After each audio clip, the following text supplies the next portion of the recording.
bring you here today to celebrate the fact that I finished my revisions yesterday, and I figured this video would be a chattier breakdown of my indie author career and the venture series itself. So if you are new here, hello, my name is Tay. I'm an indie author. These are my books, Venture Below and Venture Beyond. It is a part of a YA fantasy series full of action, adventure, a fugitive princess, pirates, a mysterious love interest, and so much more. And in this video, we are going to be discussing my journey with it, how I published, mistakes that I have made, some lessons that I have learned the hard way, and some tips and tricks and advice that I would give you if you are interested in indie publishing. All of November, I am posting daily videos documenting my experience, editing and revising the first book I ever published, Venture Below. I already have a video all about why I decided to do that second edition. If you want to check it out, I will link it right here for you. Welcome to day 17 of the November challenge. I'm sure you can hear I am not doing good.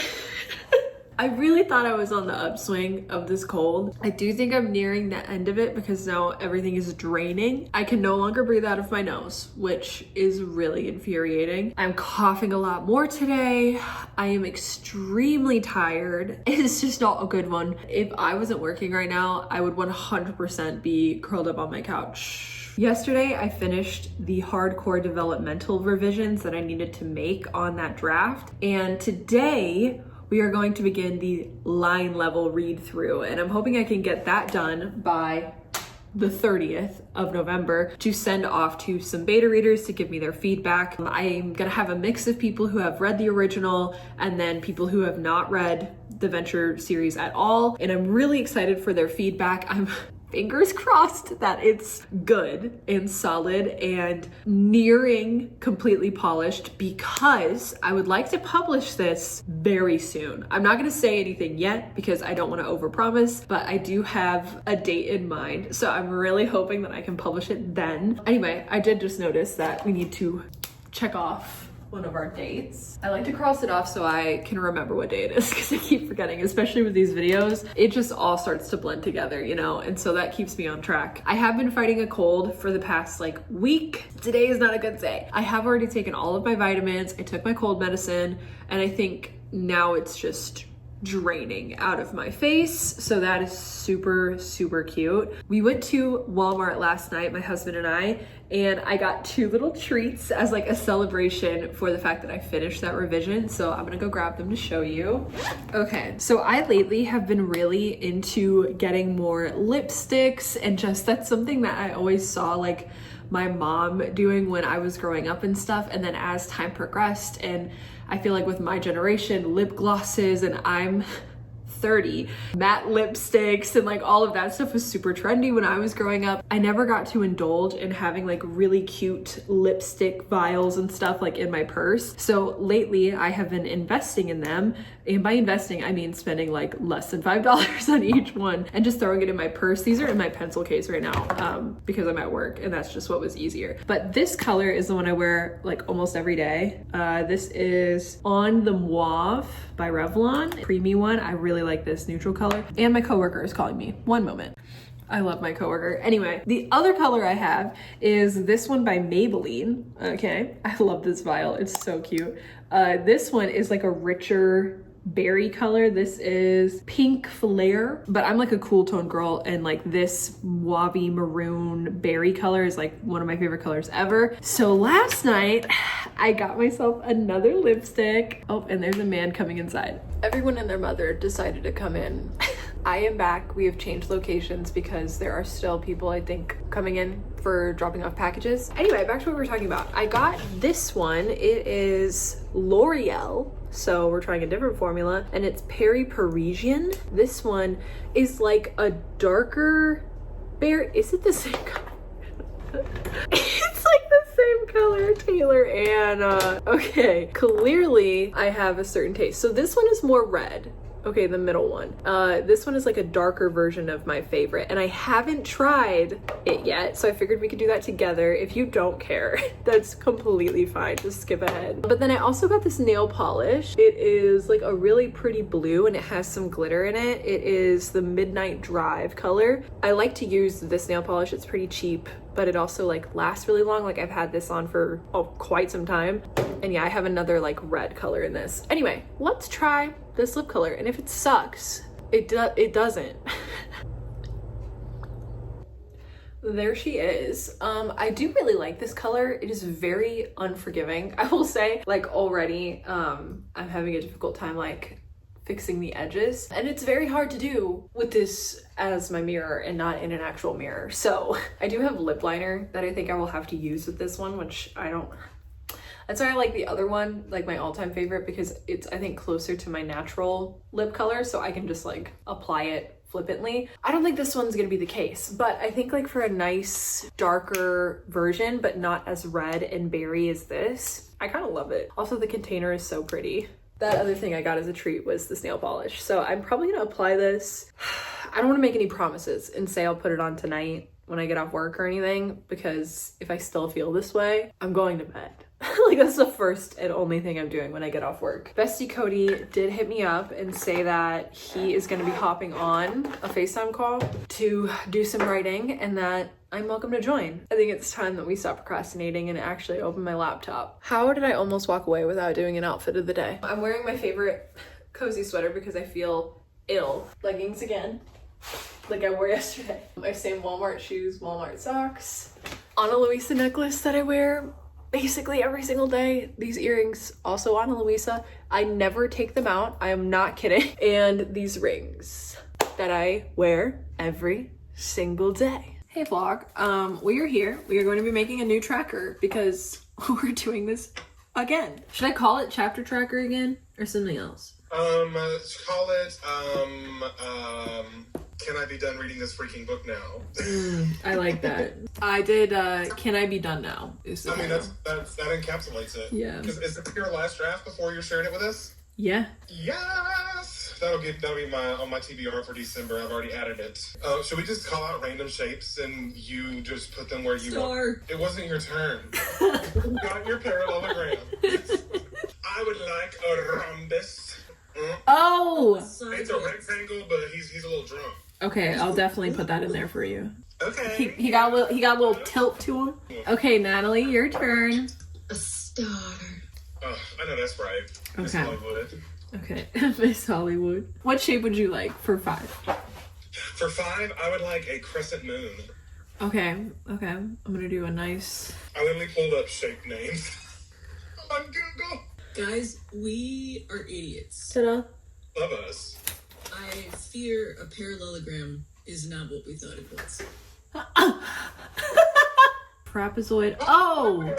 You get the same picture. Okay, so I did a parallelogram for what Cody wanted. Well, A rhombus is a square with a tilt. Okay. Like a kite next, please. A kite? Okay. This is nice to have the reference. This is really helpful. I definitely think I did more of a diamond, so I apologize for that. My artistic ability is not that great. I get to choose 7, damn it.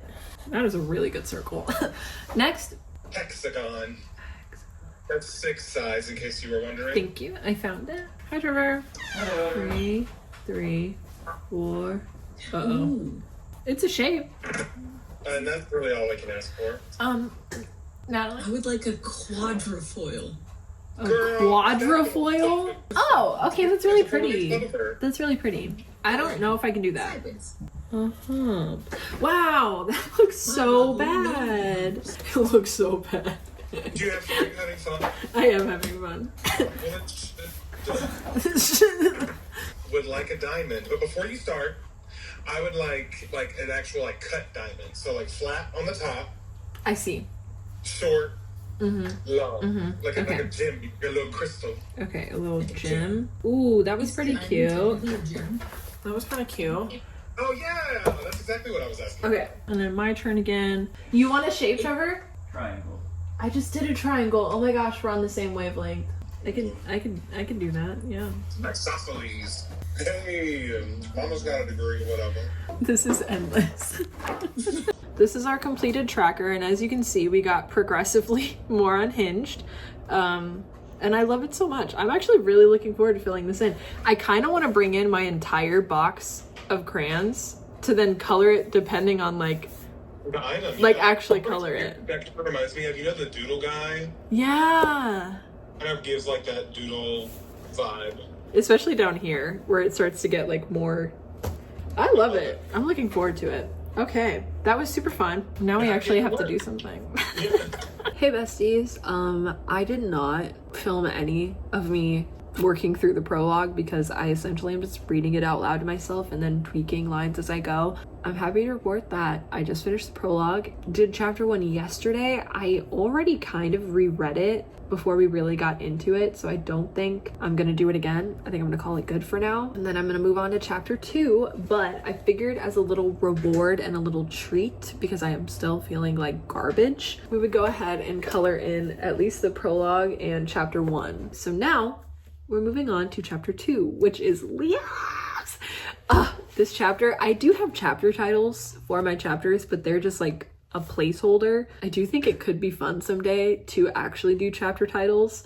I don't know if I'll do that for this book series right now, but this chapter title is Lost Soul. Chapter 1's was, what is this one called?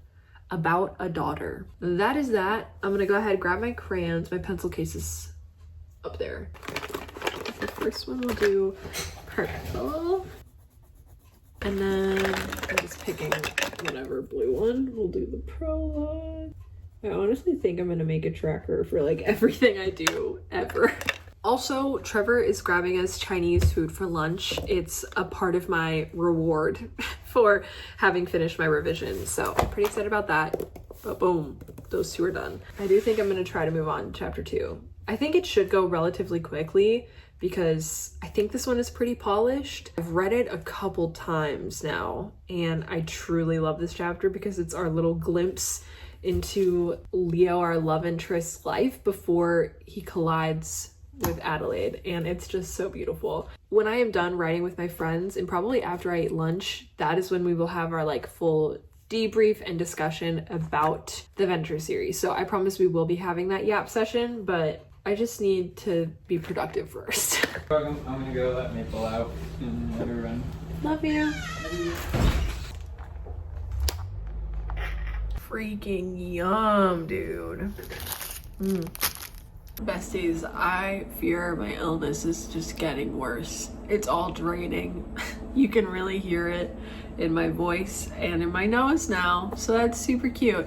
But I am determined to do our little Venture Yap session. I was jotting down some things I want to talk about, like as an indie author and things I've learned and some advice for you guys, but then also just like the timeline of my publishing and everything. Let's start from the beginning. Back in 8th grade, I wrote the first ever version of Venture Below. It did not go by the name Venture Below. It wasn't even this exact story. It had very similar themes, very similar issues in the plot, and like the antagonist and like all of that was very, very similar, including the love interest, which might be one of the most consistent things throughout all of it.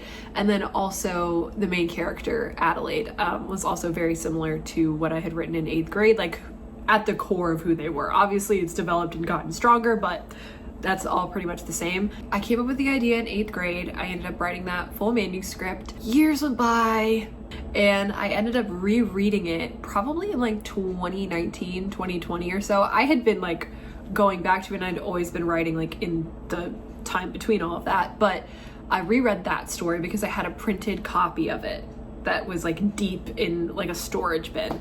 Sadly, it got molded and I had to throw it away like last year. I'm pretty bummed about that and I don't want to speak on it. When I reread it, I explained like the story to my friends and they were like, oh my god, you need to do something with this. Like the story, there's so much richness in the plot, like especially for an 8th grader. And I was like, you're not wrong. The writing was horrendous, but I was like, what if I rewrote this story? And then I reread a book I had written my senior year of high school for NaNoWriMo. It was actually an assignment that our English teacher had given us, which is really cool in hindsight. And the goal was to hit 50,000, but like it was just, you had to do like certain exercises and turn in a certain amount of words or whatever every week. And if you hit 50,000, that was like, good job. Pretty sure I was the only one in my grade to actually do it. Like I completed NaNoWriMo. That is National Novel Writing Month, which is where this whole thing in November comes from. It's basically a goal to write 50,000 words over the course of those 30 days. That is essentially the root system for all of these challenges you're seeing. The company that originated it, there's a lot of tea and lore, and you can do your own research on it. But, oh, hello, Trevor. I do not participate in it, but the challenge itself still rings true with a lot of us. Anyway, that was a huge side note. So I ended up rereading it and deciding to publish the book, and it came out in October 8th, to be specific, of 2021. Never really knew what publishing a book took or how to even go about that process. So I was looking into a lot of different options for myself. Almost got scammed twice, actually, in my research. Be cautious out there. I'm really glad that I decided to go with indie publishing. The reason being, I really wanted full autonomy with this specific project. I wanted my hand in every single choice I made, and I wanted full ownership of the whole thing. That was really the main thing when it came to this story. I hit publish on October 8th, 2021. So proud of myself for doing that. And then it took me 3 years to write the second book. Yeah, there's a ton of writing vlogs documenting that whole experience here on YouTube. So if you want to check those out, I recommend them. And I ended up publishing that book this year on January 18th. A big gap in between my publishing dates, which I'm hoping for my author career will not happen again. Since then, I decided to rewrite that first book I ever published with all of this information I now have under my belt. I have a whole video, like I said, talking about it, so I won't go into depth on that. And so that's what I'm currently working on. And my goal is to publish this the beginning of next year. And then the third book in the series, Venture Alone, I have already gone through, I would say like 2 full drafts worth of like writing the story and then rewriting it all again. And I'm probably gonna have to rewrite a majority for the third draft, which we're gonna have a whole other vlog series based on that book alone. I am still hoping to publish that one spring or beginning of summer of next year. So 2 releases pretty close together. And that is going to be a crazy, crazy year for me. And then I will be done, allegedly, with the Venture series, which is mind-blowing because this is a series that has been with me since I was in 8th grade. Like, even though it's not the same, it very much still has so much meaning. And that was when the story first came to me, when these characters came to life. To think that I'm going to be done with this chapter of my life is really crazy, and I'm excited about it. But I had mentioned it briefly before that it's not the total end with this world and these characters, because there is so much more I still want to do and I can do with this series. I am giving the Venture series specifically a very definite ending. I am a big cliffhanger junkie, and I promise you that book 3 will have a definitive end. There will be no cliffhanger there. I am leaving one thing open-ended, and so it's almost like you as the reader get to choose, like a choose your own adventure for the future of these characters, and that is going to give me the freedom in the future to decide if I want to do a sequel or not. That's all I will say. I know for sure I want to write a prequel book that'll probably be twice as long as one of these books. This second edition is probably going to be the second largest book. I think Alone, the third book, is going to be the biggest in terms of word count. Venture Below is sitting at probably like 60,000 words. And then Alone, I don't know how long that one's going to be right now. I don't even want to think about it, but it's going to be longer. And then I'm thinking the prequel that I have in mind is going to be chunky, because there's so much lore, so much backstory that I have on my characters that you as the reader don't see on the page in the series. And I would love to tell that story and to tell certain characters' stories and the reasons behind some characters' actions and what led them to this place when we begin Venture Below. So I'm not totally saying goodbye to these characters or to this world. In a sense, it's not like I'm grieving this, where before, when I was working on Venture Alone in the very beginning, I did have this deep anguish of just like, oh my god, I don't want to say goodbye to these characters, like what am I gonna do? And so now I do have a lot more excitement and peace for the future of the series, because I think it will always live with me. And then even just, there's so many characters in this series that I love and that I know backstories to, and I know like they're a real person. And so just the idea that I could write short stories about them, a novella dedicated to a certain character, multiple characters, I just love the freedom in that. And being an indie author gives me that freedom, especially coming out with a second edition like this and being capable of rewriting a book that I'm not completely proud of. It's just, I'm so grateful to be an indie author where I get to decide that and am the one dictating what I put out there. Like, it's just, I'm truly so grateful to be an indie author. Now, as far as the lessons I have learned, I'm gonna kind of rapid fire through them because again, I feel really ill. I'm cutting out all of my coughs, but just know I'm coughing like an insane person right now. Take your time. Number one, take your time. It's very easy to compare ourselves to each other and to huge iconic authors and the books that are already out and available, but you are looking at a third, fourth, sixth, 10th draft of that book. And sometimes, I mean, we have to start somewhere. And so you're comparing a draft one to somebody's draft that's published. Like, that is, they're incomparable. So take your time. Just know that like you have to tell the story first and then it will get better the more you revise it. Keep writing fun is a huge one. There are so many different exercises you could do, so many different writing styles, genres, types of stories that you could tell, and I think as long as you're having fun with it, it will keep that passion going. Okay, this is a huge one. It's good to think of the goal for your story, but when you are first starting out, remind yourself the goal is just to make it exist. If you are watching this and you've never written a novel, you've never written a short story, you've never written a novella or anything that you want to someday publish, don't think of the publication first. Like, that should not be on your mind right now. Like I said, it's good to have a goal. It's good to say, I would love to publish something someday, but the moment you are putting the pressure on that project, it can get really paralyzing and give you anxiety. Like, I'm speaking from experience, okay, and to myself, because that was what happened to me with the second book in my series. And with Below, I had like thought it would be really cool to publish it, but I wasn't putting the pressure on myself. And then that came later. And so that book really flew out of me, where with the second book, I, for 3 years, was struggling with crippling anxiety every time I sat down at the keyboard, because I was thinking about the goal and thinking about the reader and thinking about pleasing them and making sure they had a good time, and that I executed this, and am I doing the right thing? And I was spiraling so hard. So if you are just starting out and you're,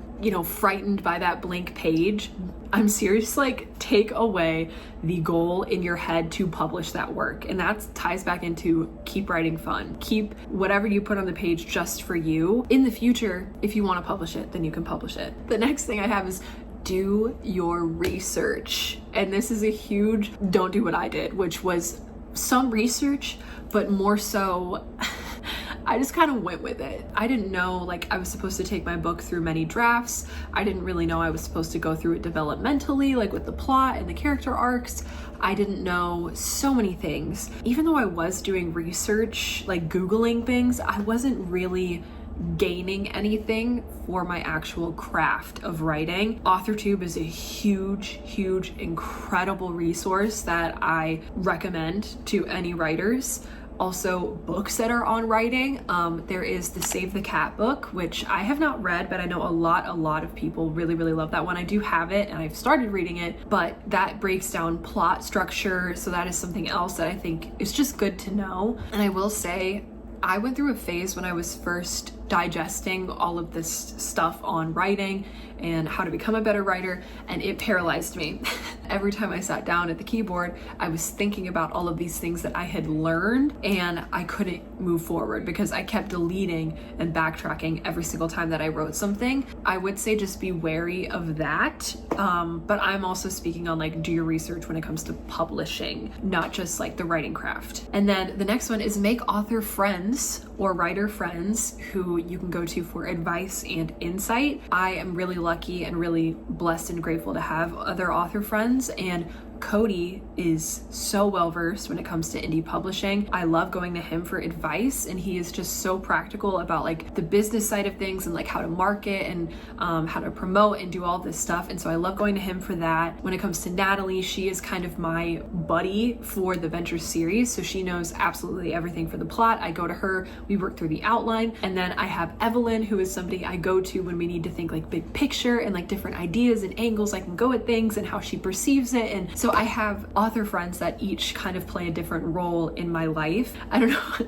how to be like, go make friends, but like, you know what I mean. I think it can be very difficult to trust somebody with something that you hold so precious. I get it. I mentioned it on the members Yap session yesterday, but I was burned pretty badly by somebody I paid to edit my book. I had that happen to me when I first, it was for Venture Below as well. So like the first book I was trying to publish, and I had a lot of things that I had to persevere through. So I get it. I get the apprehension, and I'm not saying go flippantly tell everybody everything about all of your project, but I'm just saying at least have one person you really trust in your life. If they could be an author or a writer, then that's even better, but just somebody that you could talk to and really hash out, you know, these different publishing things. That was that one. And then consider the genre you prefer to write in as an author. I think that's a really good place to start if you are first wanting to write something, is to sit down with yourself and see, what do you enjoy reading? What are you drawn to in terms of genre? Is it romance? Is it fantasy? Is it sci-fi? Is it cyberpunk? Is it classic literature? Is it lit fic? Is it thriller? Is it horror? Like there's so many genres and subgenres. So I think it's a good place to start of what do you gravitate towards, and then start dreaming it up, you know. But it's also